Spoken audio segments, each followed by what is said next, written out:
नमस्कार, अजय चतुर्वेदी। जय भीम, जय बापू, जय भीम, जय संविधान। ये रैली आज बाबा साहब भीमराव अंबेडकर के जन्म स्थान महू में मध्य प्रदेश के इंदौर जिले के अंतर्गत, और क्या सभा हुई, क्या रैली हुई। कहते हैं ना कि जब किसी भी दल के पास कोई संगठन नाम की चीज होती है तो इस तरह की रैलियां भी होती हैं। हिंदी बेल्ट में अगर आप देखें तो जो स्थिति उत्तर प्रदेश और बिहार की है उससे कहीं बेहतर स्थिति मध्य प्रदेश की है। मध्य प्रदेश में आपके स्लीपर सेल कमलनाथ और दिग्विजय सिंह को अगर थोड़ी देर के लिए आप किनारे कर दें तो मध्य प्रदेश में आज भी कांग्रेस के पास संगठन है। और ये नतीजा उसी का था कि आज इस रैली में जय बापू, जय भीम, जय संविधान की रैली, वो भी डॉक्टर भीमराव अंबेडकर के गृह जनपद में, असाधारण रैली। असाधारण इसलिए कह रहा हूं कि इस रैली में आज जो हुआ शायद आजादी के बाद कभी नहीं हुआ। खास तौर पर सरदार पटेल के जाने के बाद वो बातें और किसी ने कहने की हिम्मत नहीं जुटाई जो आज मल्लिकार्जुन खड़गे ने अपनी सभा में को संबोधित करते हुए बड़े जोश के साथ, बड़े जोशो खरोश के साथ वो कह दिया जो बाकी नेता कहना नहीं चाह रहे थे कांग्रेस की तरफ से और आरएसएस की तरफ से। लगातार जो इधर उधर भटकाने की बात की जा रही थी वो सिर्फ इसीलिए की जा रही थी कि किसी भी तरह से सरदार पटेल के वो शब्द, पंडित जवाहरलाल नेहरू के वो शब्द आज की तारीख में कभी पब्लिक के सामने ना आवे। भीमराव अंबेडकर के उस पत्र का भी उल्लेख हुआ जिसको लेकर के तमाम लोग, आरएसएस और बीजेपी के लोग कांग्रेस के ऊपर आरोप मढ़ते चले जा रहे थे कि कांग्रेस ने डॉक्टर साहब का अपमान किया, उन्हें चुनाव में पराजित करवाया। सिलसिलेवार आप सभी को यह अच्छी तरह से मालूम है कि महात्मा गांधी की हत्या के बाद जो इस देश में माहौल बना था, उसके बाद सरदार पटेल ने सबसे पहले आरएसएस को बैन करने की बात की थी। पंडित जवाहरलाल नेहरू ने ऐसे संगठन को खत्म कर देने की बात की थी। वो आज तक कांग्रेस का कोई कार्यकर्ता, कोई नेता ये खुल करके कह नहीं पा रहा था, लेकिन आज मल्लिकार्जुन खड़गे ने जो कहा उसका संदेश बहुत दूर तक जाएगा। अगर मोहन भागवत ये कहते हैं कि आजादी 15 अगस्त 1947 को नहीं मिली, वो आजादी अयोध्या में राम मंदिर के निर्माण के वक्त नरेंद्र मोदी ने वो आजादी दिलवाई है,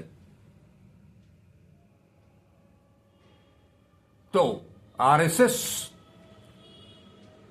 की सोच क्या है, आरएसएस की कार्य पद्धति क्या है, कार्य प्रणाली क्या है, उनकी रणनीति क्या है। आज जय बापू, जय भीम, जय संविधान की इस रैली में महू में अगर मेरी बात है तो मैं तो ये कहूंगा कि राहुल गांधी से कहीं ज्यादा आक्रामक रूप से आरएसएस और बीजेपी के ऊपर हमला बोला तो वो कांग्रेस अध्यक्ष मल्लिकार्जुन खड़गे साहब थे।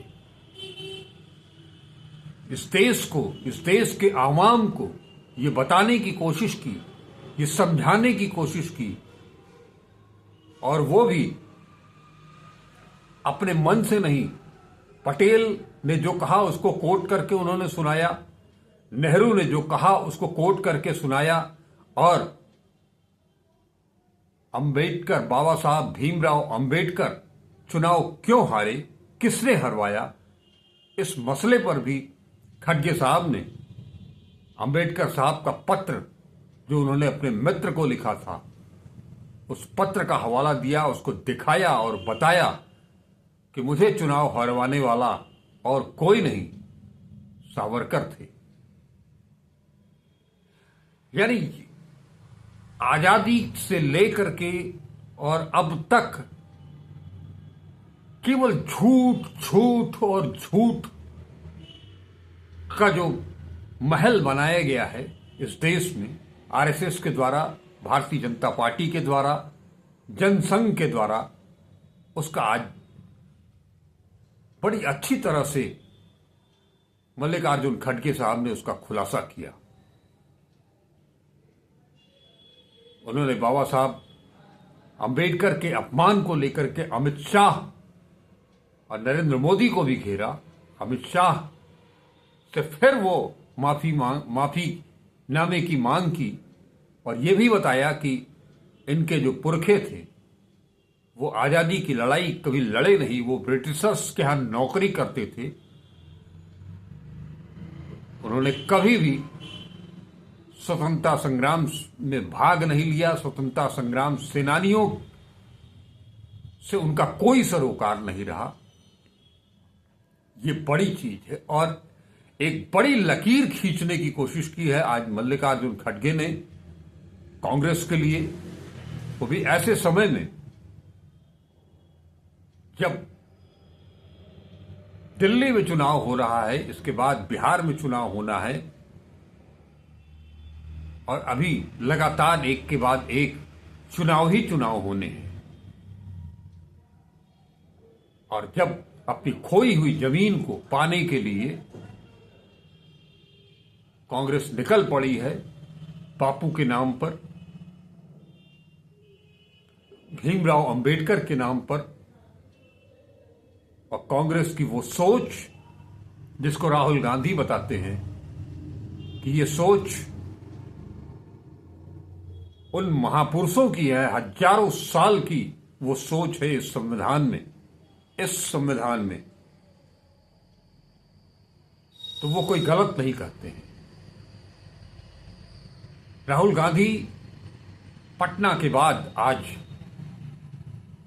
दिल्ली की कई रैलियों में से गैर हाजिर रहते हुए अब स्वस्थ, हालांकि उनकी आवाज आज भी कुछ उसमें खनक थी, साथ ही खड़खड़ाहट भी थी, रह करके अभी वो पूरी तरह से स्वस्थ नहीं है। लेकिन आज जो ललकार राहुल गांधी ने भी महू में दिखाई, उसके संदेश, उसका परिणाम दूर तलक जाएगा। बस राहुल गांधी, मल्लिकार्जुन खड़गे, इन लोगों को मिलकर के अपनी जमीन को ठोस करना होगा, अपनी जमीन को पुख्ता करना होगा। मंच पर कमलनाथ भी बैठे थे, दिग्विजय सिंह भी दिखाई दिए, लेकिन राहुल गांधी ने उन लोगों का नाम तक नहीं लिया। खड़गे साहब ने जरूर इन दोनों शख्स का नाम जरूर लिया, लेकिन एक चीज राहुल गांधी ने ये दिखा भी दी कि अगर वो किसी को चित्त से उतार देते हैं तो फिर वो चाहे कुछ भी हो जाए उसे दोबारा गले लगाना थोड़ा मुश्किल काम है। कोई जबरदस्ती लिपट जाए तो वो बात अलग है, लेकिन आज महू की रैली बहुत शानदार रैली रही।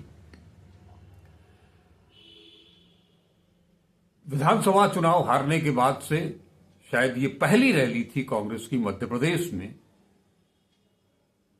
और ये शानदार रैली थी। केवल संविधान की बात हुई, स्वतंत्रता संग्राम की बात हुई, महापुरुषों की बात हुई, और तो और राहुल ने जब कहा कि ये जो मोदी सरकार है, आरएसएस है, बीजेपी है, आपको गुलाम बना रहे हैं, गुलाम बना दिया है। इन दोनों नेताओं ने आज बीजेपी और आरएसएस को जमकर लताड़ा, क्या कुछ नहीं कहा।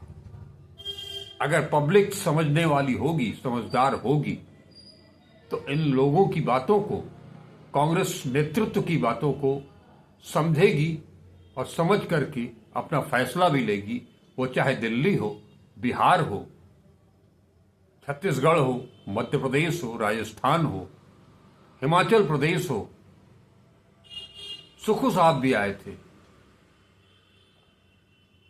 इन सब जगहों पर हिंदी बेल्ट में अपनी खोई हुई जमीन को तलाशने की जो प्रक्रिया कांग्रेस ने शुरू की है, और जिस तरीके से जो उन्होंने शुरुआत की है, उसका परिणाम देर सवेर आना है।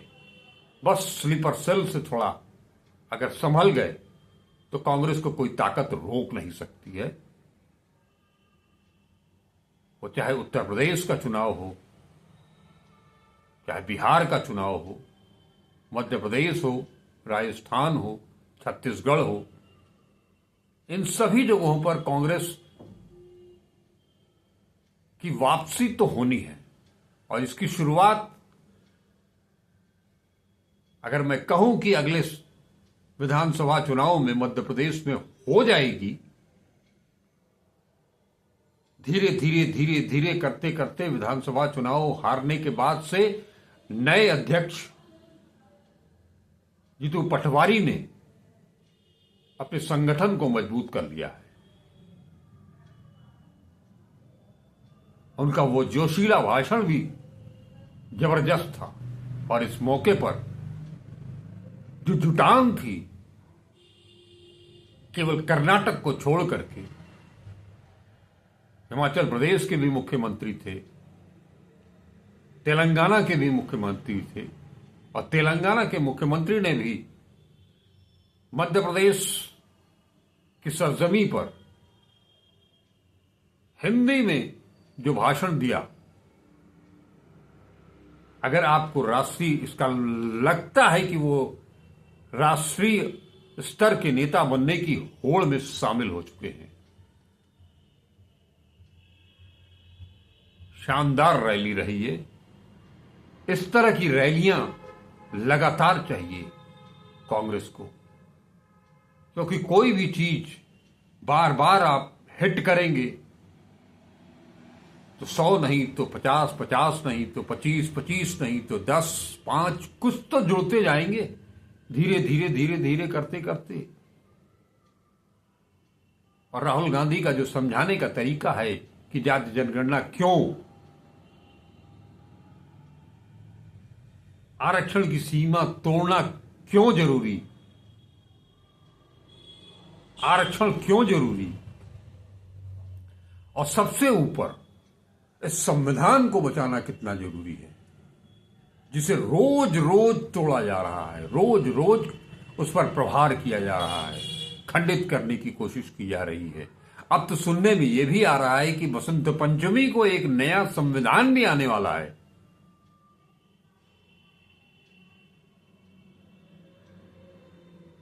इन विपरीत परिस्थितियों में मल्लिकार्जुन खड़गे साहब और राहुल गांधी जिस तरह से कांग्रेस को लेकर के चल रहे हैं, आज की तारीख में भले ही वो मध्य प्रदेश हार गए, छत्तीसगढ़ हार गए, राजस्थान हार गए, महाराष्ट्र और हरियाणा भी हार गए, लेकिन हौसला बुलंद है और इस बुलंद हौसले के साथ ही इस रैली के माध्यम से ही बापू, बाबा साहेब और संविधान, इन तीनों के परिधि में कांग्रेस इस पूरे साल अपना अभियान जारी रखनी है और इस अभियान से नतीजा बहुत जबरदस्त निकलना है। क्योंकि राहुल गांधी हो, मल्लिकार्जुन खड़गे हो और उनके नेतृत्व में, उनकी उपस्थिति में, उनकी मौजूदगी में कांग्रेस कार्यकर्ताओं की जो बॉडी लैंग्वेज होती है वो किस तरह से अचानक से बदल जाती है, उनके अंदर वो जो जोश आता है, कुछ करने का जज्बा जो पैदा होता है इनके मंत्र से, वो लाजवाब है। नेतृत्व ऐसा ही होना चाहिए जिसकी दरकार आज कांग्रेस को है।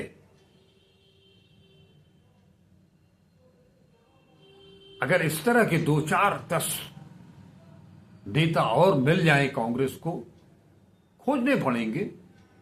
ऐसा नहीं है कि कांग्रेस के पास वक्ताओं की कमी है, नेतृत्व की कमी है, नेताओं की कमी है। बस उन्हें खोजने की, उन्हें पुचकारने की, उन्हें फिर से सक्रिय होने की के लिए प्रेरित करने की जरूरत है। और आज जिस तरह का संबोधन खड़गे साहब ने किया, लाजवाब, मास्टरपीस।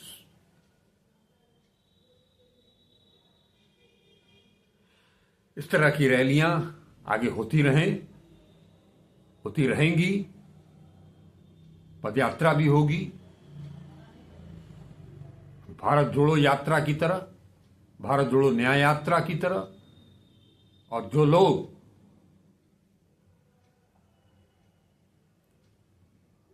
ये सोच रहे हैं कि कांग्रेस के दिल लद गए हैं, कांग्रेस बड़ी मजबूती के साथ लौट रही है और लौट करके दिखाएगी वो कि कैसे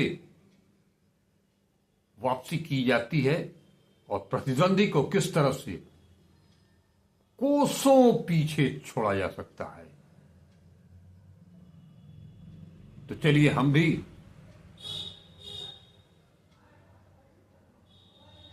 गणतंत्र दिवस के अगले रोज संविधान को सलाम करते हैं, बाबा साहब अंबेडकर को सलाम करते हैं, बापू को नमन करते हैं। यानी शब्दों के साथ जय हिंद, जय भारत, जय संविधान। नमस्कार, अजय चतुर्वेदी।